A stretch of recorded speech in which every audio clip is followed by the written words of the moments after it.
नेताओं की बयानबाजी तेज, कांग्रेस भाजपा है आमने सामने। मोदी 2 के 1 वर्ष पर बयानबाजी, सरकार गिराने पर हो रही बयानबाजी। मुख्यमंत्री अशोक गहलोत भी भाजपा पर लगा चुके हैं आरोप। कोरोना पर चल रही है राजनीति। राजस्थान की राजनीति में इन दिनों मोदी 2 सरकार का 1 साल है। भाजपा इसे लेकर बड़े स्तर पर मनाने की तैयारी कर रही है। केंद्र की मोदी सरकार के दूसरे कार्यकाल के 1 वर्ष की उपलब्धियों को भाजपा जनता तक लेकर जाएगी, जिसको लेकर 1 से 30 जून तक अभियान चलेगा। खास तौर पर भाजपा वर्चुअल रैली करने जा रही है। संभाग स्तर पर होने वाली इन रैलियों से डिजिटल तकनीक के माध्यम से हजारों लोग जुड़ेंगे। 15 से 25 जून तक प्रदेश की सभी 200 विधानसभाओं में भाजपा 400 वीडियो कॉन्फ्रेंस आयोजित करेगी। बड़े नेता प्रेस कॉन्फ्रेंस के माध्यम से मोदी सरकार की वाहवाही करेंगे, लेकिन कांग्रेस इस पर हमलावर है और कोरोना काल में सरकार की उपलब्धियां गिनाने के बजाय संक्रमण पर ध्यान देने की दुहाई दे रही है। भारतीय जनता पार्टी राजस्थान में मोदी सरकार 2 के 1 वर्ष पूरा होने के उपलक्ष्य में जो उपलब्धियां हासिल की हैं, उनको आम जनता तक और कार्यकर्ताओं तक पहुंचाने के लिए डिजिटल प्लेटफॉर्म पर बड़े अभियान शुरू करेगी। लेकिन जो सबसे बड़ा कारक होगा इस पूरे अभियान का, उसमें पार्टी 3 बड़ी वर्चुअल रैलीज करेगी। 14 जून को पहली रैली जयपुर और भरतपुर की होगी, दूसरी 20 जून को जोधपुर और बीकानेर की होगी, 27 जून को उदयपुर, अजमेर और कोटा, ये 3 संभागों को मिलाकर इन 7 संभागों की ये संयुक्त अलग अलग संभागों की संभागवार ये रैलियां होंगी। ये मोदी सरकार काम ही करती तो फिर इनको घर घर संदेश पहुंचाने की जरूरत नहीं होती। काम बोलता है, आज हमारी सरकार काम कर रही है तो हमें किसी को पहुंचाने की जरूरत नहीं है और हम उस काम को सरकार के साथ साथ संगठन भी सहयोग कर रहा है। तो आज आम पब्लिक सब जानती है कि कौन जनता के साथ है, कौन परेशानी सुख दुख दर्द का साथी है। ये तो केवल राजनीतिक स्टंट है। उधर कोरोना से राजस्थान सरकार की जंग जारी है, लेकिन इस पर भाजपा ने हमला बोला तो सरकार के चिकित्सा मंत्री रघु शर्मा ने भाजपा पर सीधा निशाना साधा। रघु शर्मा ने कहा कि प्रदेश में कोरोना संक्रमण के बीच भाजपा राजनीति कर रही है। शर्मा ने कहा कि केंद्र ने राज्य सरकार की कोरोना रोकथाम को लेकर उठाए कदमों की सराहना की है, लेकिन प्रदेश भाजपा मसले पर राजनीतिक रोटियां सेक रही है। रघु शर्मा ने तो यहाँ तक कह दिया कि बंद कमरों में बैठकर भाजपा के कामकाज पर भाजपाई बयानबाजी कर रहे हैं। आने वाले समय में जनता उनकी रेटिंग तय करेगी। जनता पार्टी तो वर्टिकल डिवीजन है, पूरे 2 गुटों में बटी हुई है। 2M दर्जे के लोगों के हाथ में वहां नेतृत्व है, इसलिए उनके बारे में क्या बात करेंगे। रघु शर्मा के इस बयान के बाद भाजपा और आक्रामक हो गई। चिकित्सा मंत्री रघु शर्मा को इतिहास का सबसे फेल्योर चिकित्सा मंत्री कहा है। राज्य के बड़बोले चिकित्सा मंत्री अपने बयान से पहले अपनी और अपनी पार्टी के गिरेबान में झांकते तो अच्छा लगता। उन्होंने कहा कि भारतीय जनता पार्टी में नेतृत्व 2M दर्जे का है। मैं समझता हूं जहां राजस्थान में कोरोना लगातार बढ़ता जा रहा है, 10,000 से ज्यादा की संख्या लगभग होने वाली है, और उसी बीच में कोरोना योद्धाओं को पहनाने वाले जिरे बख्तर पीपी किट के अंदर इस प्रकार का घोटाला, इन बातों की तरफ ध्यान देते क्वारंटाइन सेंटर को छोड़ के लोग भाग रहे हैं। लगातार प्रवासी श्रमिक स्क्रीनिंग की कमी के कारण से लगातार इस संक्रमण को, कोरोना संक्रमण को बढ़ा रहे हैं, उन पर ध्यान देते तो ज्यादा अच्छा रहता। हालांकि मुद्दा तो राजस्थान की सरकार गिराने का भी उठा है, जिस पर खुद मुख्यमंत्री अशोक गहलोत ने भाजपा पर सरकार अस्थिर करने का आरोप लगाया और भाजपा ने इसका खंडन भी किया। लेकिन एक बात साफ है, माहौल जो भी हो, राजनीति में बयानबाजी हमेशा चरम पर होती है और शह मात के खेल में कोई भी पीछे नहीं रहना चाहता। ब्यूरो रिपोर्ट, जन टीवी न्यूज। मैं हूं योगेंद्र, आप देख रहे हैं खास खबर। खास खबर में हम बात करेंगे राजस्थान में भाजपा और कांग्रेस आमने सामने हैं। बात कोरोना को लेकर हो या फिर सियासी बयानबाजी की बात हो। अभी बात है भाजपा केंद्र सरकार के सेकंड टेन्योर के 1 साल पूरा होने पर पूरे प्रदेश में वर्चुअल रैलियां करेगी, प्रेस कॉन्फ्रेंसेस करेगी। मोदी सरकार की उपलब्धियों को 25 लाख परिवारों तक 2-2 पंपलेट के जरिए पहुंचाएगी। तो इसी बीच कांग्रेस ने बयान दिया है कि केवल बयानी वीर हैं, इनका जनता से कोई सरोकार नहीं है और अवसर को बुलाना चाहते हैं। यह कोई ऐसा अवसर नहीं है कि जिस पर राजनीति की जाए या फिर इस तरह से जश्न मनाया जाए। बीजेपी मैसेज क्या देना चाहती है, चल तो इसी मुद्दे को लेकर हम चर्चा करेंगे। सामने राज्यसभा चुनाव भी है, क्या इम्पैक्ट आएगा इस बयानबाजी का। 4 प्रत्याशी 3 सीट है। हमारे साथ इस वक्त वरिष्ठ पत्रकार श्याम सुंदर शर्मा साहब जुड़े हैं, आम आदमी पार्टी से देवेंद्र शास्त्री साहब हमारे साथ जुड़े हैं, पंकज जोशी जी भाजपा नेता हमारे साथ हैं, वरुण पुरोहित जी कांग्रेस नेता हमारे साथ हैं। सभी का स्वागत है। मैं सबसे पहले श्याम जी आपके पास आना चाहूंगा। बीजेपी और कांग्रेस दोनों ही सबके सामने है, प्रवासी हो या फिर कोरोना का इम्पैक्ट ड्यूरिंग द लॉकडाउन, ये जो सब कुछ चला किसी से छिपा नहीं है, जमकर के बयानबाजी की गई और अब बयानबाजी हो रही है सरकार के 1 साल के कार्यकाल पर, केंद्र सरकार के। इधर अशोक गहलोत ने यह कहकर के सबको चौंका दिया कि सरकार को अस्थिर करने की पूरी कोशिश की जा रही है। तो ये क्या माना जाए इसे, बयानबाजी का एक अवसर या फिर क्रिएट की हुई बयानबाजी माना जाए इसे? देखिए योगेंद्र जी, जिस प्रकार का माहौल राजनीति में अब देखने को मिल रहा है, उन हिसाब से कहा जा सकता है कि जो नेताओं में जो पहले सक्षमता और जिस तरह का आंखों का शर्म हुआ करती थी, नेता के प्रति आदर के भाव रखते थे, वो सब समाप्त हो गया है। प्रधानमंत्री के खिलाफ कैबिनेट मिनिस्टर हो गए हैं अब रघु शर्मा जी को, इस तरह का व्यवहार नहीं करना चाहिए। अब देखिएगा, आज लक्ष्मीकांत भारद्वाज जी को मैं सुन रहा था, इस तरह की हरकतें आप कर रहे हो। आप देखिएगा कि कोई मंत्री अगर कोई बयानबाजी आ गई है, आप जवाब देंगे इस प्रकार से देंगे कि योग्य नहीं है, वोग्य नहीं है। देखिए मुख्यमंत्री अशोक गहलोत ने रघु शर्मा जी को कैबिनेट मिनिस्टर बना रखा है। अब योग्य नहीं है ये आप आरोप लगाओगे थोड़ी चलेगा, लेकिन ये आज शुचिता तो आपको रखनी पड़ेगी। राजनीति में शुचिता का जो माहौल पहले हुआ करता था, एक दूसरे वरिष्ठ नेताओं का आदर सम्मान जो करने की परंपरा थी, वो शायद राजस्थान में अब घटने लगी है। और वो नेता भी नहीं रहे जिसकी आवाज के सामने बोल नहीं पाते थे। वीरू सिंह जी के सामने मुझे मालूम है बहुत सारे विधायक सामने नहीं आते थे, बोलने की बात तो नहीं होती थी कि वीरू सिंह जी देख नहीं लेंगे। तो ये सारी, उसके पहले भी मोहनलाल सुखाड़िया हुआ करते थे, आपको लगता है करते थे। स्तर वाले राजनीति नहीं रही, स्तरहीन राजनीति हो रही है, कहना चाह रहे हैं?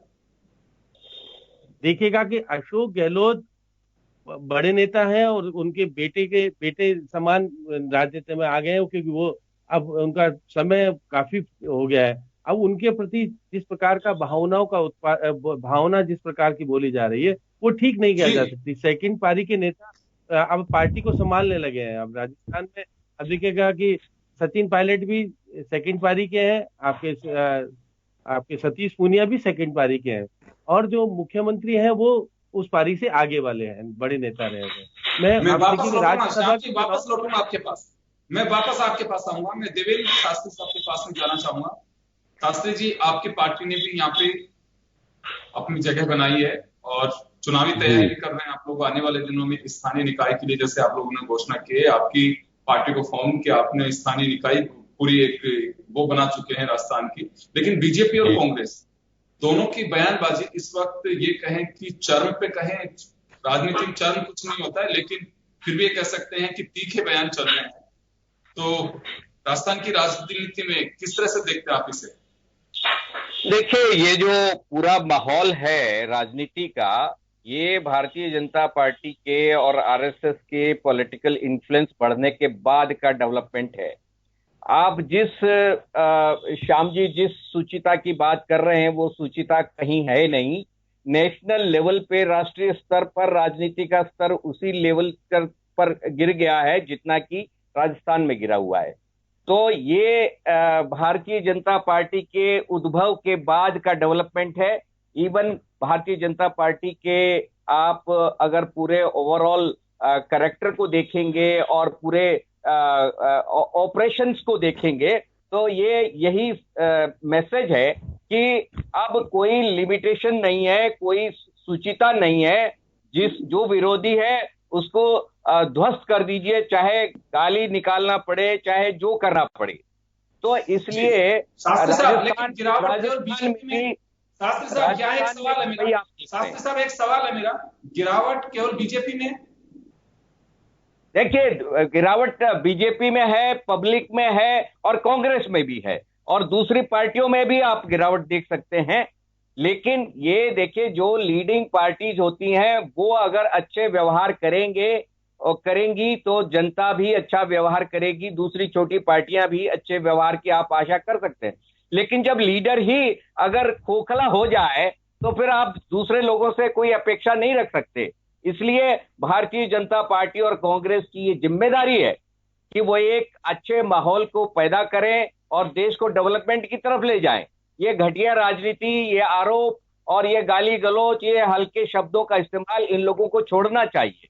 और राजस्थान खास तौर पे इसी काम के लिए जाना जाता है कि उनकी एक शर्म और एक स्तर है, उस स्तर को राजस्थान के बना के रखना चाहिए। हम लोग यूपी, बिहार, मध्य प्रदेश, महाराष्ट्र, गुजरात की तरह से उस तरह से उच्छृंखल तरीके से राजस्थान का कोई कैरेक्टर नहीं है और उसको बनाया जाना बहुत जरूरी है।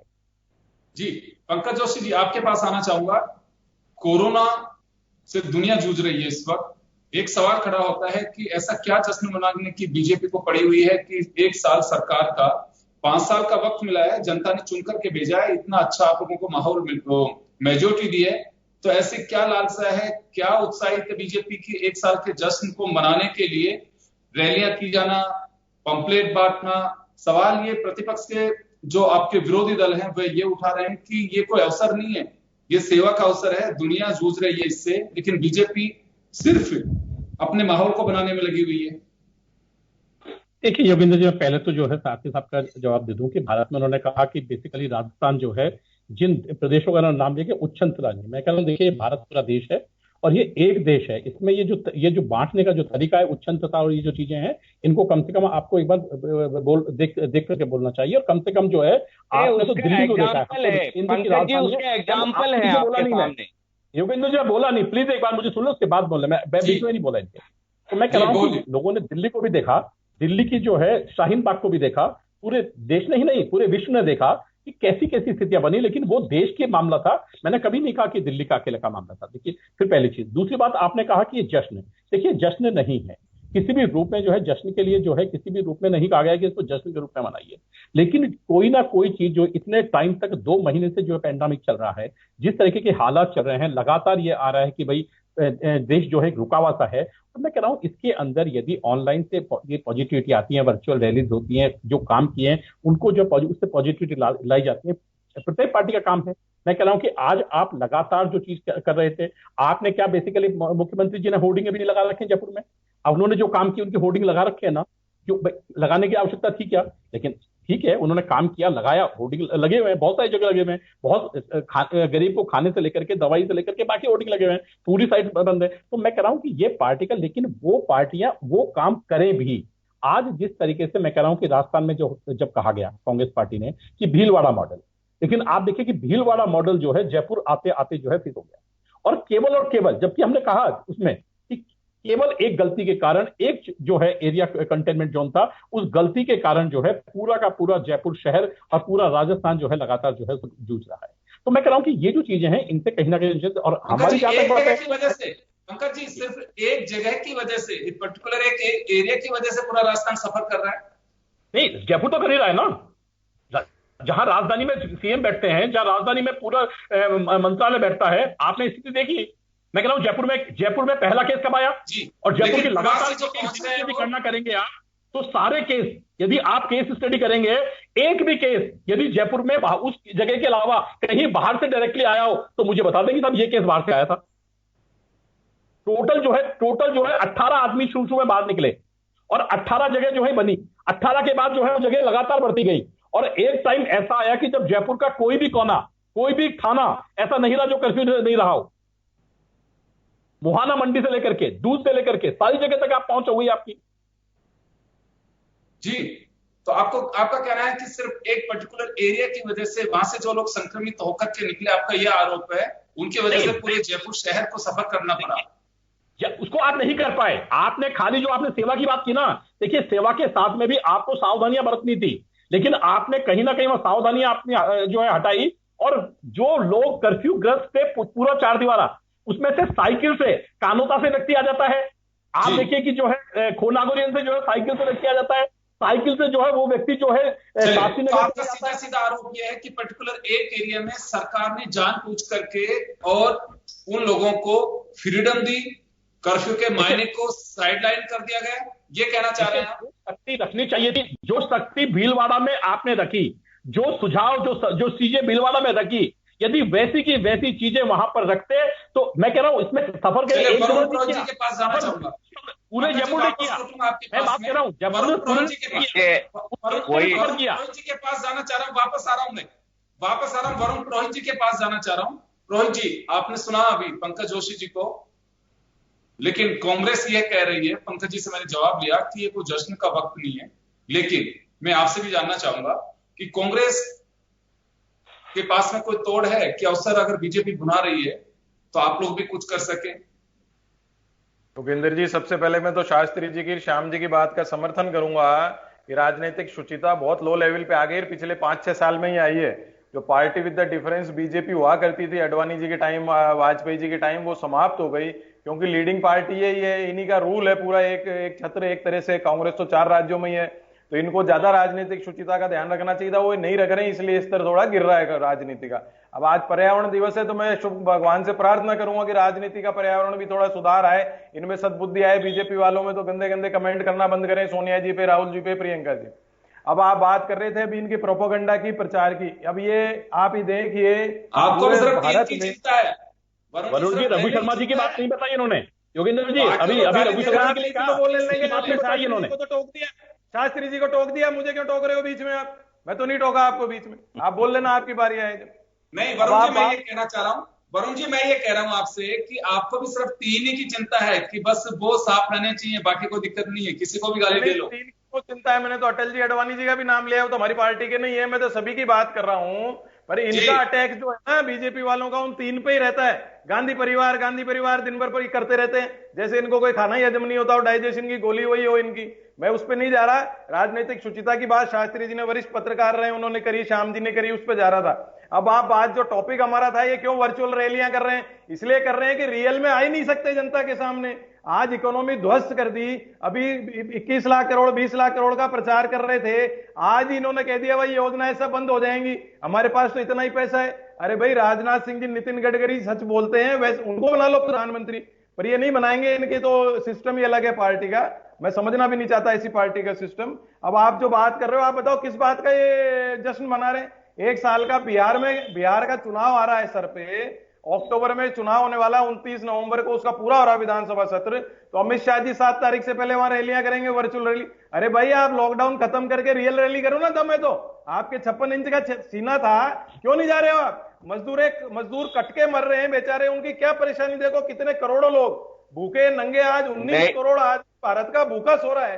बेरोजगारी की कितनी भयानक त्रासदी देश में आ गई, 40-45 साल बाद इतनी बेरोजगारी हो गई देश के अंदर। आपकी जीडीपी खत्म ही हो गई, जीडीपी खत्म हो गई 11 साल बाद, और इनको खाली थाली कटोरी बजाने से फुर्सत नहीं मिल रही, और आप जश्न मनाना चाह रहे हो। भाई क्यों जश्न मनाना चाह रहे हो? आप किसी देश में मृत्यु हो जाती है, शोक संतप्त परिवार होता है, तो आप क्या ढोल बजाते हो, वहां जश्न मनाते हो? आपको नहीं मनाना चाहिए था कि भाई हम जो है 1 साल हुआ मोदी जी का, तो खैर बहुत बढ़िया आपकी नजरों में हुआ, जनता की नजरों में हुआ कि नहीं, वो तो जनता जवाब देगी। तो आप क्यों मनाना चाह रहे थे? क्योंकि आपका इकबाल खत्म हो गया, प्रोपोगंडा प्रचार आपका खत्म हो रहा है, आप समझ रहे हो इस बात को। 10 करोड़ लेटर आप जनता को घर घर तक लेने जाओगे, किस बात का लेने जाओगे भाई? आप 10 करोड़ किस बात के पर्चे बांटोगे? क्या टीवी चैनल से मोदी जी का आपका मन भरा नहीं क्या?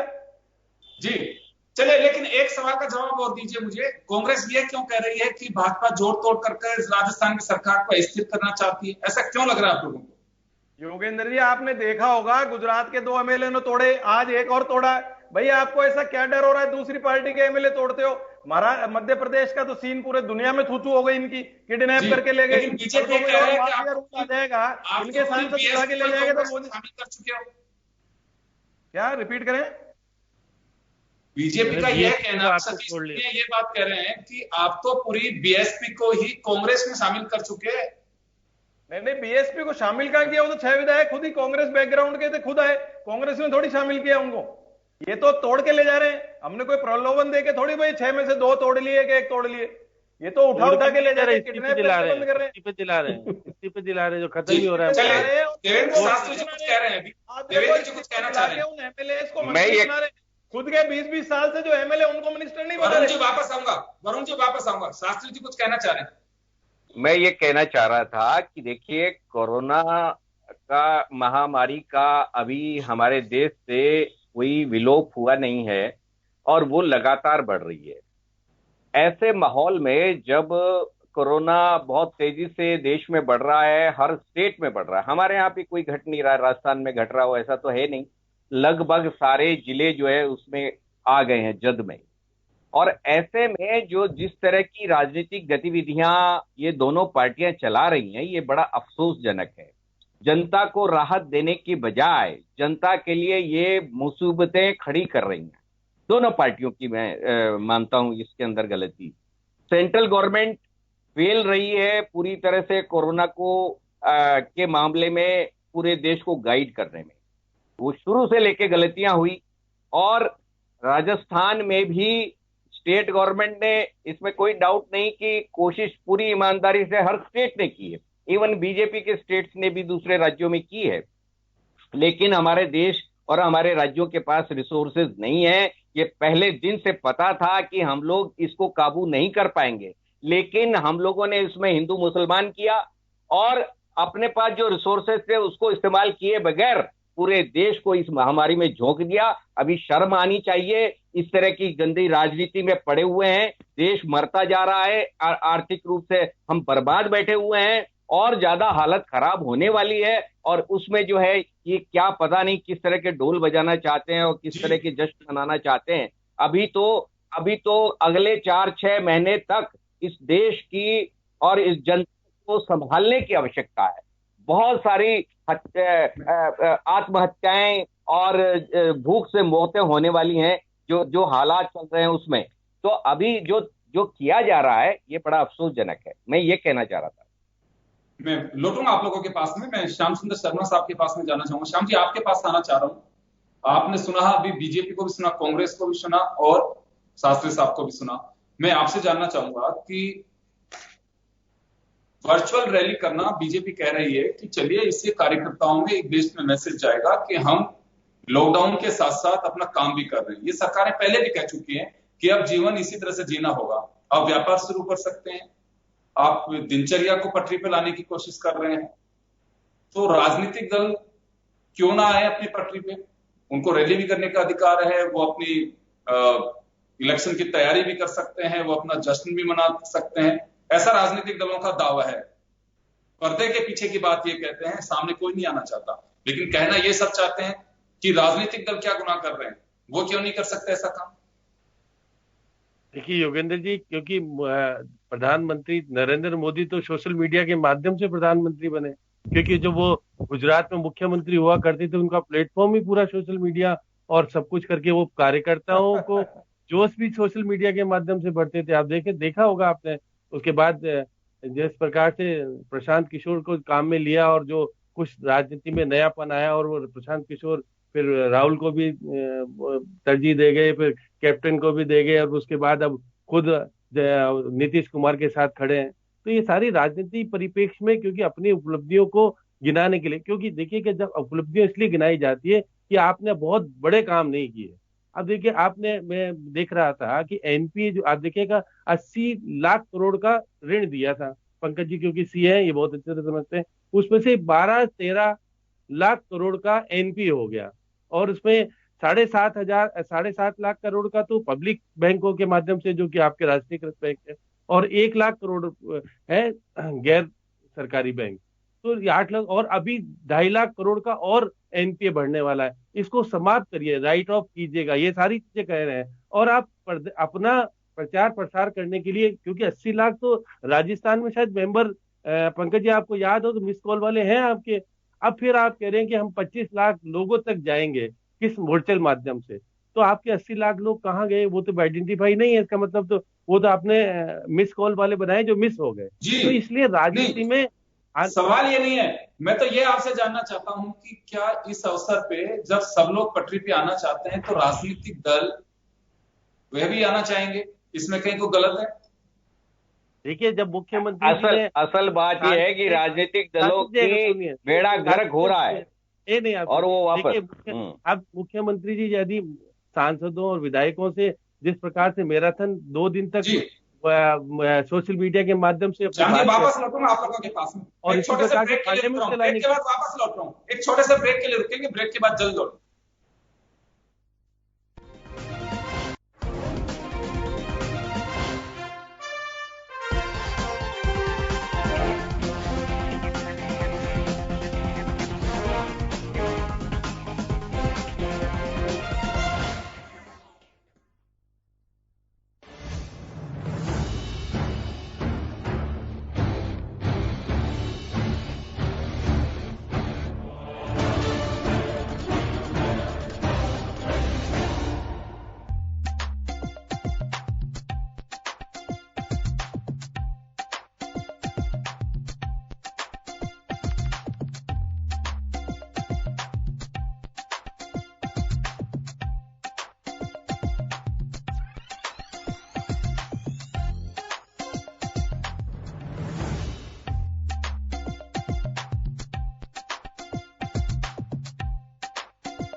ब्रेक के बाद एक बार फिर आपका स्वागत है। आप देख रहे हैं खास खबर। बात कर रहे हैं हम राजस्थान में भाजपा और कांग्रेस के बीच तीखी बयानबाजी शुरू हो चुकी है और वजह जो भी हो, चाहे कोरोना हो या फिर वर्चस्व की लड़ाई हो या फिर आने वाले राज्यसभा चुनाव हो।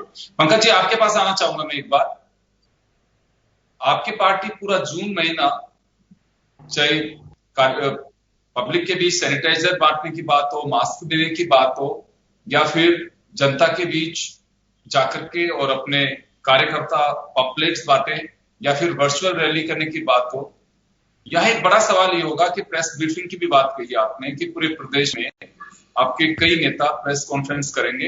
अब वो जाके करते हैं कि यही सोशल मीडिया को आधार बनाते हैं, ये एक अलग बात है कि किस प्लेटफॉर्म के जरिए, आईटी के जरिए करेंगे, कैसे करेंगे। लेकिन मेरा एक सवाल है, अभी भी आपकी पार्टी के कोई भी नेता यह बात क्लियर कोई स्वीकार करने को तैयार नहीं है कि प्रवासियों की जो स्थिति है, मीडिया रिपोर्ट्स के अनुसार तो पूरे देश ने देखी है, लेकिन बीजेपी हो चाहे कांग्रेस हो, कोई इस बात को स्वीकार करने को तैयार नहीं है कि हाँ इसमें चूक हुई है और बहुत सारे लोगों को परेशानी का सामना करना पड़ा। 667 लोगों की मौत हुई, ये मैं आंकड़ा बता रहा हूं आपको 22 मई तक का जो अधिकृत रूप से जारी हुआ है वो। उसके बाद में आज हम बात कर रहे हैं 5 जून की, तो इस बीच भी कुछ लोग हुए होंगे। ट्रेनें आपने लगाई, कोई संदेह नहीं है, ठीक है, उनका सफर थोड़ा सा सहज हुआ होगा, लेकिन ट्रेन के लिए जब कोई पूछता है कि ट्रेन कहां से कहां चली गई, उसके लिए कोई जवाब नहीं, ये कहते हैं कि नहीं सब गलत रिपोर्ट है। तो रिपोर्ट क्या माना जाए, जो बीजेपी दे रही सिर्फ वैसा ही है? देखिए, मैं योगेंद्र जी इसी बात को आपको जो कहना चाह रहा हूं कि देखिए, आपने ट्रेन मांगी, ट्रेन जो है उपलब्ध कराई। आपने पहले कहा बस से हम नहीं बेच पाएंगे, ट्रेन उपलब्ध कराई है। और ट्रेनों में आपने स्थितियां देखी कि जब ट्रेन मिल गई उसके बाद कई बार तो ट्रेनें जो है उनको जो है कैंसिलेशन करना पड़ा कई स्टेटों में, जहां पर जो है राजस्थान को भी मिला लीजिए उसमें। और दूसरा मैं आपको कुछ उदाहरण बताना चाहूंगा। आपने कहा प्रवासी, 14 मई 15 मई को जब प्रवासियों की 10 मई से जब बात शुरू हुई तो आप मुझे बताइए राजस्थान का आंकड़ा क्या था।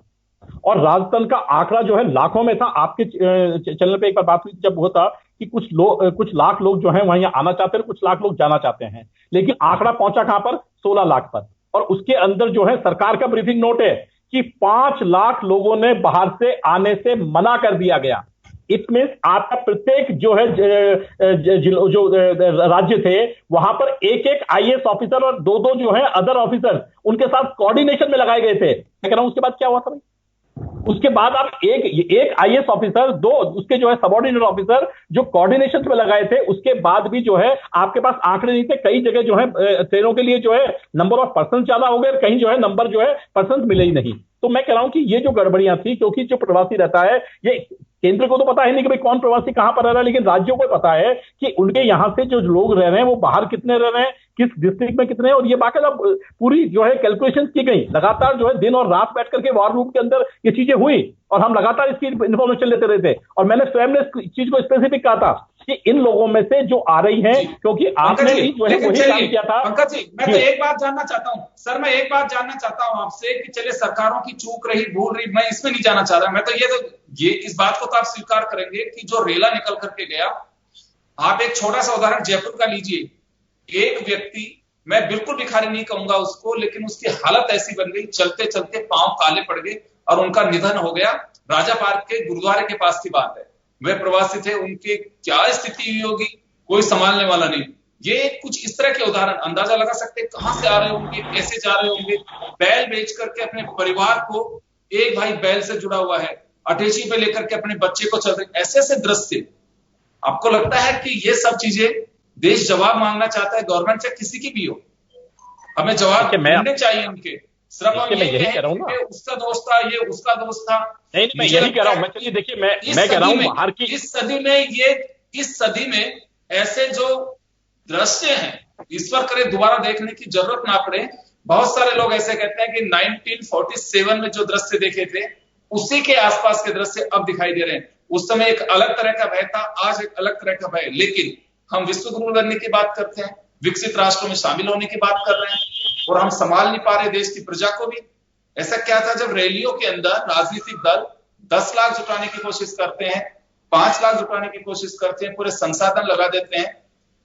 ये धरती पुत्रों के लिए इतने हमारे पास में संसाधन नहीं थे कि एक जगह से ले जाकर के दूसरी जगह ले जा सकते, छोड़ सके।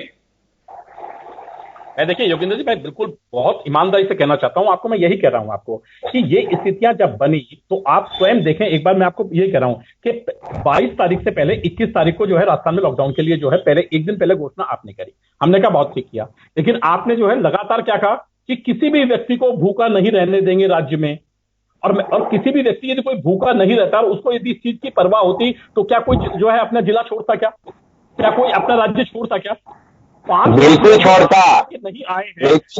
5 लाख लोग जब आपने काम शुरू कर दिया, जब लॉकडाउन खुल गया और लोगों ने जो फैक्ट्रियां चल गई, 5 लाख लोगों ने इस प्रदेश में आने से मना किया ना, वो लोग भी तो वहां रह गए होंगे ना कोई काम मिल गया होगा ना उनको।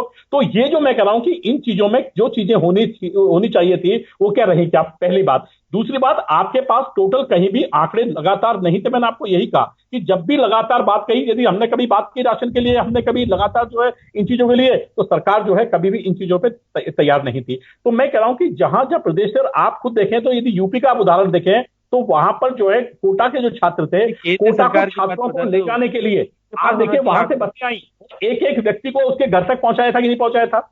वहां के लेबर के लिए देखिए वहां पर जो आया था व्यक्ति वो खाली एक स्पेसिफिक टाइम के लिए आता, लेकिन यहाँ पर तो बहुत सारे ऐसे लोग थे जो सालों से रह रहे थे, जो यहाँ के बन चुके थे, उनको भी परेशानी है, उनको भी मुझे एक चीज बताइए पंकज को ले जाने की आवश्यकता नहीं थी।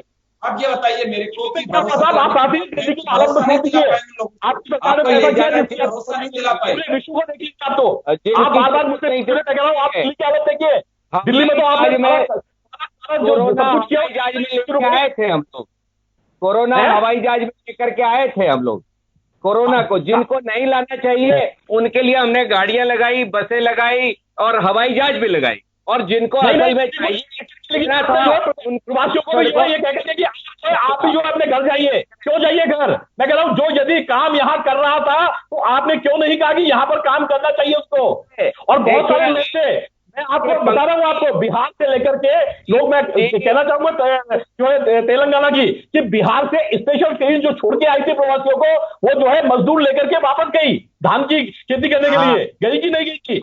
वो तो बिहार में आप क्यों चीजों को, अगर लेबर को मौत का डर है महामारी से, खाली ऐसा नहीं है कि हम लोग ही मरने वाले हैं, लेबर को भी डर लगता है। वो आप कह रहे हैं कि वो खाना दे रहे होते तो बैठे रहते, आप क्या सोच रहे हो? खाने के लिए बैठे हुए हैं, उनके परिवार है, उनका घर है, उनके भी बाल बच्चे हैं, वो भी सोचते हैं कि हम मर जाएंगे।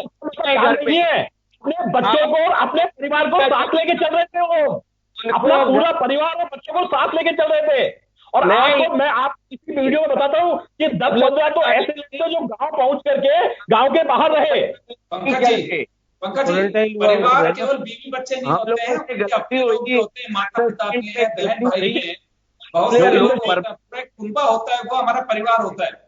योगेंद्र जी ये हरेक को यदि आप ये विश्वास दिला सकता है, यदि ये जो है राजनीति ये विश्वास दिलाते हैं की बात करो, ये तो सारी चीज हो जाएगी, इसमें कहीं कुछ नहीं होगा, तो जो वहां रहते हैं उनको कुछ होगा, यहाँ होगा। तो मैं कह रहा हूँ कहीं परेशानी नहीं होती। मुझे एक चीज बताइए, मैं एक बात बताइए मुझे, गलती स्वीकार कर ली जिसके साथ केवल राज्य सरकारों पे देखिए भरोसे की बात। प्रधानमंत्री जी ने आदेश नहीं दिया, हाँ 17 अप्रैल को आप लोगों ने आदेश जारी किया बाकायदा कि जो लोग रह रहे हैं उनसे किराया ना लिया जाए, फैक्ट्रियों में काम कर रहे हैं उनका पूरा वेतन मिले। कोर्ट ने इसे खारिज किया कि जब फैक्ट्रियों को आपने बंद कर दिया, वो आदमी पैसा नहीं कमाएगा, वो देगा कहां से? तो भरोसे की बात, खाना खिलाया जा सकता है किसी को भी, लेकिन खाने की परवाह इस नाते नहीं कि मेरे पास में काम हो। महामारी का जो इस तरह का एक माहौल बन चुका था, वो एक डरा रहा था हर किसी को, आपके मेरे भी मन में डर था। तो निश्चित रूप से वो प्रवासी के दिल और उसमें जहन में भी एक ऐसा डर घुस गया था कि पता नहीं इसके बाद में बचेंगे कि नहीं बचेंगे, क्या होगा। दुनिया की तबाही देख रहे थे वो, चाइना के हालात उन्होंने देखा, मीडिया रिपोर्ट जिस तरह से बता रही थी कि बॉडी जिस तरह से पड़ी हुई है, कब्रिस्तान में जगह नहीं है। ये जो पोजीशन देखी तो निश्चित रूप से मानव स्वभाव है, डर बैठता है। और बिल्कुल रोटी के लिए बोल रहे हैं, रोटी खाने के लिए 12 से 14 अप्रैल तक डर नहीं था क्या? मुझे बताइए। आप मुझे एक बताइए, बात भरोसे की नहीं है, उसको भरोसा नहीं चाहिए था, उसको सिर्फ हमें ये व्यवस्था तो कर सकते थे, क्या भारत में इतने संसाधनों का अभाव था कि वो उसके घर तक हम उसे पहुंचा सके? उसको भरोसा नहीं चाहिए था राजनीतिक दलों का, ना किसी सरकार बात नहीं कह रहे आप। ये बात मैं आपको बिल्कुल मैं कह रहा हूँ, आपको ये आपको कह रहा हूँ चाहिए थी, इतने संसाधन ना तो आपके पास हेल्थ में है कि उनके घर तक पहुंचा दे। मैं इस वजह से सवाल कर रहा हूँ, क्या राजनीतिक दलों को तमाम दृश्य देखने के बावजूद भी ये कहने का हक है अभी कि हाँ देश ने बहुत बड़ा काम किया, राज्यों ने बहुत बड़ा काम किया है श्रमिकों को लेकर? मैं वो बात जानना चाह रहा हूं आप लोगों से। देखिए मैं आपको फिर कह रहा हूं कि हाँ काम किया, और इतना काम किया कि यदि और देशों की तुलना में आप देखें तो निश्चित रूप से इतना बड़ा जो है व्यवस्थाएं ठीक रही है। और मैं कह रहा हूँ आज ये बनी हुई है वो इतनी खराब नहीं है जितने लोग चाहे किसी भी स्टेट की सरकार कैसे खराब वापस आ रहा हूं वरुण पुरोहित जी के पास पंकज जी, वरुण पुरोहित जी के पास मैं जाना चाहूंगा। पुरोहित जी, आपने सुना पंकज जोशी जी को कि सरकार को विश्वास दिलाना चाहिए था, भरोसा दिलाना चाहिए था, वह नहीं दिला पाए। सरकार के एक्सरसाइज नहीं थी कि कितने प्रवासी आएंगे और कितने जाएंगे, यह भी एक्सरसाइज नहीं की गई। गवर्नमेंट ऑफ इंडिया कोऑपरेट करने को तैयार थी, लेकिन सरकार की अपनी को तैयारी नहीं थी। यह आरोप है बीजेपी का। योगेंद्र जी, आरोप नहीं है, इनके पास कुछ नहीं बचा है। शुरू से ही जिस दिन से इन्होंने तालाबंदी करी उस दिन नोटबंदी स्टाइल में रात में 4 घंटे कर दी, किसी से डिस्कशन नहीं किया, किसी एक्सपर्ट से राय नहीं ली, और चाहे जब इनके मन में आ रही जैसे कर रहे हैं। 2 महीने में जो आपके लॉकडाउन खुलने के बाद जो ग्राफ बढ़ा है, पूरे विश्व का ग्राफ देख लीजिए, अमेरिका का, इटली का, जर्मनी का, सबका लॉकडाउन के बाद उनका ग्राफ पेशेंट्स का गिरा है, हमारे यहां जबरदस्त बढ़ा है। तो इनको आइडिया नहीं है। अब आप मुझे बताइए ट्रेनें इन्होंने क्यों बंद की साहब? आप 5-6 दिन का टाइम देते मजदूरों को, वो अपने घर चले जाते, उसके बाद आप लॉकडाउन कर लेते। उस समय आप तो नमस्ते ट्रंप और मध्य प्रदेश सरकार गिराने में लग रहे थे। आपने लॉकडाउन कर रहे थे, बोला आपके बीच में, सुनो, आप सुनने गया था, डालो। आपके 40 करोड़ आदमी बेरोजगारी की चपेट में आ जाएंगे, आईएलओ ने कहा। आप क्यों नहीं उस पर ध्यान दे रहे हो?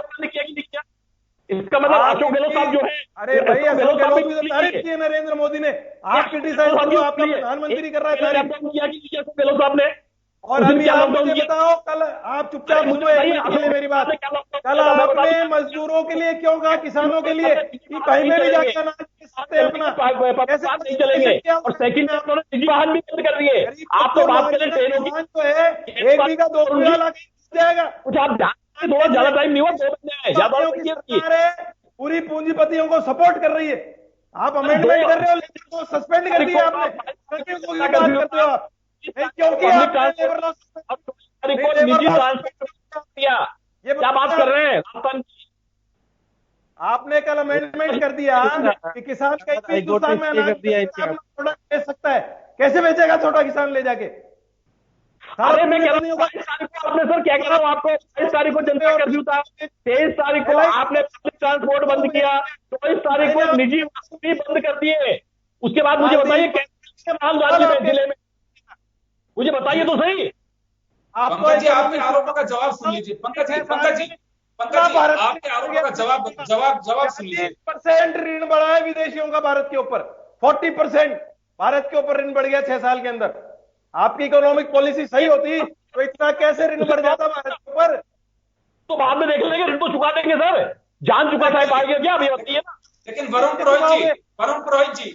पुरोहित जी, बीजेपी इसी वजह से, बीजेपी का साफ कहना है कि हम जनता के बीच इसी वजह से जाना चाहते हैं कि विपक्षी और विरोधी दल जो भ्रामक प्रचार कर रहे हैं, भ्रम फैला रहे हैं, कोरोना के दौरान जो सब कुछ किया, देश की सेवा की प्रधानमंत्री नरेंद्र मोदी ने, वह जनता के बीच जाना चाहिए। एक रणनीति का पार्ट है कि हम जनता को सच्चाई बताएं। बीजेपी का यह भी कहना है। मैं आपको बताऊं, मोदी जी की सेवा तो पूरे देश ने देख ली। हर बार ये कहते हैं विश्व ने तारीफ की, भारत की जनता ने तारीफ नहीं की, विश्व ने तारीफ की, विश्व तारीफ ऐसे झूठा प्रचार करते हैं। आप मुझे बताओ, इंडियन यूथ कांग्रेस ने एग्जाम्पलरी काम किया कि नहीं किया? कांग्रेस के हर एक बड़े नेता ने कहा भाई सेवा में लग रहे हो, कोई प्रचार अभी नहीं करना, नेतागिरी नहीं करनी है। और ये आ गए ढोल पीटने की हमारी वर्षगांठ बनाएंगे। अरे भाई लोग मर रहे हैं, भूखमरी के आ गई, बेरोजगारी, उस बात की वर्षगांठ बनाएंगे? ये तो कोई असुरी मानसिकता होगी, राक्षसी मानसिकता, वही करेगा ऐसी बातें कि लोग त्रस्त हो रहे हैं, मर रहे हैं, वो खुशी मनाएगा, वो तो राक्षस मनाएगा। मनुष्य कैसे मना सकता है ऐसी बातें? अब आप बात कर रहे हो इकोनॉमिक्स की, कितनी इकोनॉमी नहीं बिगाड़ दी इन्होंने, आप ये नहीं देख रहे हो? आप देखिए कैसे बात कर रहे हो, देख लीजिए आप, आप कैसे बात कर रहे हो? ये देखे, इंसानों के बीच इंसानों ने ही राजनीतिक दल बनाया। ये तो आप लोगों को तय करना है कि किस तरह के इंसानों की आप कल्पना कर रहे हैं। राजनीतिक दल हमारे नजर नहीं मना रहे, हम तो कोई ढोल पीट नहीं रहे। क्या पार्टियों को नहीं, हम कोई खुशियां नहीं मना रहे। आप ये रियल करो ना, लॉकडाउन खुल जाएगा जब। वर्चुअल पर्दे के पीछे क्यों भागना चाहते हो? रियल में आओ, रियल में रैलियां करो। आप में दम है तो 15 दिन 20 दिन रुक जाओ, महीने पर रुक जाओ। ऐसी क्या जल्दी हो रही है इनको कि साहब आप ग्राफ तो जून में जबरदस्त बढ़ गया, मरीजों का आप रैलियां करने लग रहे हो। ये बताओ ना, अब इसका जस्टिफिकेशन है क्या किसी के पास? कांग्रेस कर रही है कोई रैलियां? कांग्रेस का हर आदमी कोई ना कोई सेवा के कार्य में लग रहा है। रैली करेगी भाई, कांग्रेस किस चीज की रैली करेगी? नहीं, आप किस बात की करोगे? नहीं, आप किस बात की करोगे? आपने सर्वनाश कर दिया, इस बात की रैली करोगे, इस बात की वर्षगांठ बनाओगे? हम यही बताना चाह रहे हैं जनता को, और इसी को बताया था। इसीलिए आपकी जो है लोग 2017 में कह रहे थे 22 के लिए आप सोच रहे हैं। हमने कहा 22 के लिए नहीं, आगे की बताया थे आपको। अरे भाई आप तो फासिस्ट, अरे फासिस्ट लोग हो, आप कुछ भी करिए, आप तो देख रहे हो जैसे रशिया में, मतलब आप जो शब्द जो है ना, संविधान बदल के हम टिके रहे जो है नहीं देते। जनता उखाड़ के कहां से लेके आए, किसकी दस्तूरी में बताया? चलिए श्याम सुंदर शर्मा साहब के पास जाना चाहूंगा, श्याम जी के पास में जाना चाहूंगा मैं। श्याम जी, ये सब कुछ ऐसे ही चलता रहेगा? जो टीवी पे हम नजारा देख रहे हैं वही सब कुछ तीखे बयानों के साथ राजस्थान की सियासी पारा भी चढ़ा हुआ है। मैं आपके पास में आना चाहूंगा, आप क्या कहना चाहेंगे? वर्चुअल रैलियां, अभी वरुण पुरोहित कह रहे हैं कि हमें ऊपर से निर्देश मिले हुए हैं कि कांग्रेस के तमाम कार्यकर्ता इस तरह की उसमें ना आवे, कोई वर्चुअल रैलियां नहीं, केवल इस वक्त कोरोना से निपटने के लिए जहां जिसकी मदद की जा सकती है सिर्फ उस पर फोकस करना है। बीजेपी ने कार्यकर्ताओं को आदेश दिया है कि वर्चुअल रैली के जरिए मोदी जी ने जो काम किया है उसको बताया जाना चाहिए। मैं आप कहां दोनों बयानों का आप देखिए, कहां स्टैंड करते हैं? क्या वास्तव में कांग्रेस सेवा में जुटी हुई है और बीजेपी इस अवसर को क्यों ना भुनाने की कोशिश करे? देखिए योगेंद्र जी, वोटों की राजनीति सब जगह हावी है, इसमें दो राय नहीं है। कांग्रेस क्योंकि मजदूर 8 करोड़ मजदूर इस देश में है, वो वोट चाहती है उनका। और क्योंकि बीजेपी की शुरुआत की जो गलतियां स्वीकार की है, अमित शाह जी ने खुद ने, मैं सुना था प्रेस कॉन्फ्रेंस में, वो कह रहे थे कि हाँ गलतियां हुई है, अब हम उसको दोहराना नहीं चाहते, सुधारना चाहते हैं। क्योंकि कांग्रेस ने उस मुद्दे को उठाया और कांग्रेस कर नहीं पाई तो कुछ, क्योंकि अभी वर्चस्व उनका उतना नहीं है जितना, क्योंकि रणजीत जी खुद स्वीकार कर रहे हैं कि हम 4 राज्यों में हैं, बाकी नहीं। आप देखिएगा कि आपने भी तो उद्धव ठाकरे जी को चुपचाप समर्थन दे दिया कि करा लीजिए चुनाव, और मुख्यमंत्री पद बरकरार रह गया, क्योंकि मन में ऐसा है कि भविष्य में उद्धव ठाकरे जी कांग्रेस को छोड़ के आ सकते हैं, क्योंकि पुराने साथी हैं, उनको मदद कर गए। आप गए ममता जी को 1000 करोड़ दे के आ गए। अभी तक तो कह रहे थे, वो कह रही थी हमारे प्रधानमंत्री नहीं है। अब पंकज जी बता दे 1000 करोड़ रुपए चुपचाप दे के आ गए, क्योंकि उन्होंने उस रिसीव कर लिया प्रधानमंत्री जी को एयरपोर्ट पे, कहा कि अब तो मैं दुविधा में हूँ, कुछ दे दीजिए। देखिए राजनीति हर जगह हावी है। अब आप नीतीश कुमार जी की बात कह रहे हैं, नीतीश कुमार जी कह रहे हैं बहुत सारी बातें, अब क्योंकि दबे शोरों में, क्योंकि आने वाले टाइम में नीतीश कुमार जी भी चाहते हैं कि किसी प्रकार से उनका पार्टी वापस से सत्ता में आ जाए। वो अभी नहीं बोल पा रहे आने वाले समय में क्या होगा राजनीतिक, उत्तर प्रदेश में राजनीतिक क्या करवट लेगी।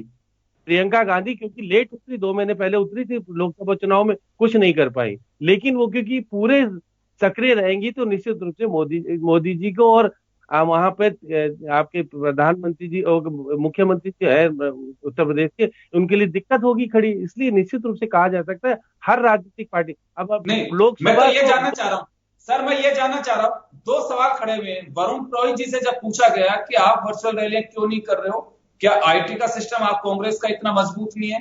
कांग्रेस के नेताओं से मेरा सवाल है ये, इनका जवाब है कि ऊपर से हमें निर्देश मिले हैं कि ये अवसर ऐसा नहीं है कि आप रैलियां करें, इस वक्त आपको सिर्फ सेवा के भाव से कोरोना से पीड़ित हैं या जो लोग परेशानी में उनकी मदद करनी है, ये कांग्रेस का दावा है। बीजेपी का साफ कहना है कि मोदी जी के खिलाफ भ्रामक प्रचार कर रही है विरोधी दल, तो क्यों ना जनता के बीच जाकर के बताया जाए कि मोदी जी कर क्या रहे हैं। मैं ये जानना चाह रहा हूं आपसे।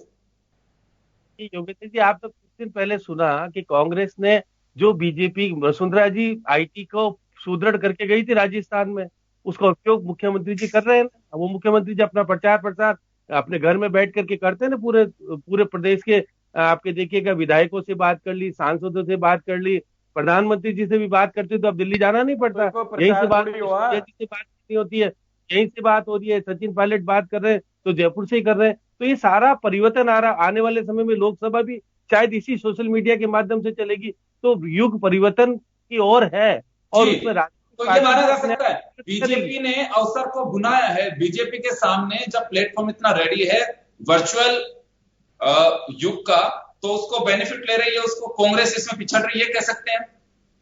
नहीं, दोनों देखिए, जितने जिसके संसाधन, क्योंकि राज्य सरकार और राष्ट्रीय सरकार बीजेपी के हाथ में है, इसलिए बीजेपी को संसाधन, सरकारी साधनों का सदुपयोग करने वाली बात है।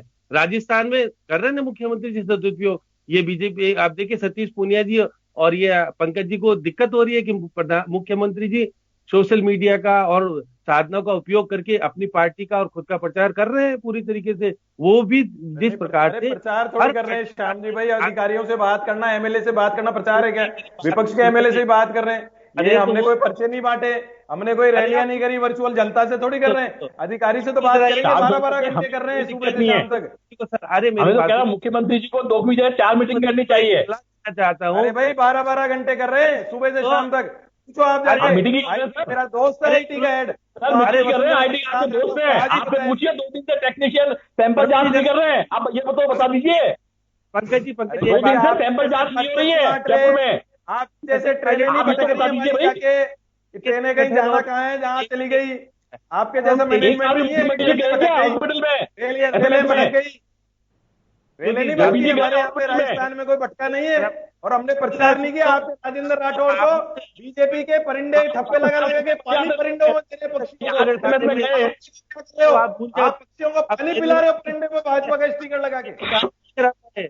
आप देखिए, आपने तो कुछ जमाने में अशोक जी के खिलाफ जो मुकदमा दर्ज कराया था, केंद्र में सरकार बन गई। आप चाहते तो आप कोर्ट में भी गए थे, सीबीआई जांच हो सकती थी, बड़ा मामला था। दुनिया जब स्वास्थ्य मंत्री हुआ करते, अब जो आपके पार्टी के प्रधानमंत्री के खिलाफ बोल रहा है, आप वो घोटाला वापस लाओ बाहर, आपको मालूम पड़ेगा कि क्या कुछ हो सकता है, सामने आ सकता है। तो रहस्यमयी स्थिति को छुपाए रखने के लिए दोनों पार्टी नहीं करना चाहती है। शांत रहिए, मेरे भी आप दीजिए, आप अपना, इसलिए राजनीति में जो शुचिता कायम है रहने दीजिए। आपने तो पोल खोलने की बहुत बड़ी कोशिश की थी, मुख्यमंत्री जी ने आपके खिलाफ कोई एक्शन नहीं लिया। उन्होंने कहा हाँ मामला हुआ है, जांच हुई, लेकिन जांच आगे नहीं बढ़ी। आप भी नहीं चाहते थे। मेरे को लगता है कि आप इस मामले में आपको जोर शोर से पार्टी स्तर पे उठाना चाहिए कि 108 जो उसका था, आपको मोबाइल उसका वेन का मामला था, जो घोटाला हुआ था, स्वास्थ्य घोटाला, उसमें क्या हुआ? उठा रहे हैं सब, पीपी किट का भी उठा रहे हैं, हाइड्रोक्लोरिन का उठा रहे हैं, और 10 रुपए लीटर वाला 36 रुपए लीटर में खरीदा, वो भी दिक्कत वाले सब। 10 रुपए वाला लीटर जो है हमारी में भी क्या किया, गुजरात में वेंटिलेटर था, हरियाणा में आपके अध्यक्ष ने इस्तीफा दे दिया, पूरा देश देख रहा है आप कितने घोटाले नोटबंदी में कर रहे हो। जो शायद सभी को रोकना चाहूंगा, मैं माफी चाहूंगा, समय कम है। तो लवलवाब यह है कि राजस्थान की सियासत में आने वाले दिनों में और इस तरह के बयानों का सामना एक दूसरे को करना पड़ेगा। कोरोना अपनी जगह है, जब दुनिया कोरोना के साथ साथ ही अपनी लाइफ को पटरी पे लाने की कोशिश कर रही है, तो राजनीतिक दल भला क्यों ना आए। और यही वजह है कि बीजेपी का यह बयान और इस बात को स्थापित करने की पूरी कोशिश की जा रही है कि वर्चुअल रैली या प्रेस ब्रीफिंग, पंपलेट बांटना, वह भी इसी का हिस्सा है कि कोरोना के बीच ही हमें हमारी लाइफ को आगे बढ़ाना होगा। लेकिन अब इसका असर क्या होगा, ये देखने वाली बात होगी। फिलहाल तो ये कह सकते हैं कि सियासी पारा चढ़ा हुआ है, नेताओं के बयान जारी हैं, और ये कहां तक, किस मोड़ तक जाएंगे, ये देखने वाली बात है। बहुत बहुत शुक्रिया आप सभी का। खास खबर में इतना ही, दीजिए इजाजत, नमस्कार।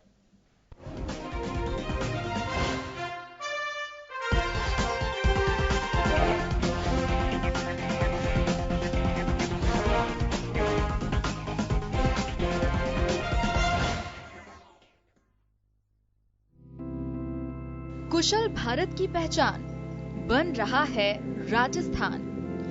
केंद्र सरकार द्वारा अनुमोदित और RSLDC के संयुक्त तत्वाधान में राजस्थान का अग्रणी स्किल सेंटर कंप्यूकॉम फाउंडेशन दे रहा है एक सुनहरा मौका। जी हाँ, निशुल्क ट्रेनिंग के साथ निशुल्क भोजन और रहने की उत्तम व्यवस्था, हाईली क्वालिफाइड ट्रेनर्स और वेल इक्विप्ड लैब्स में पाएं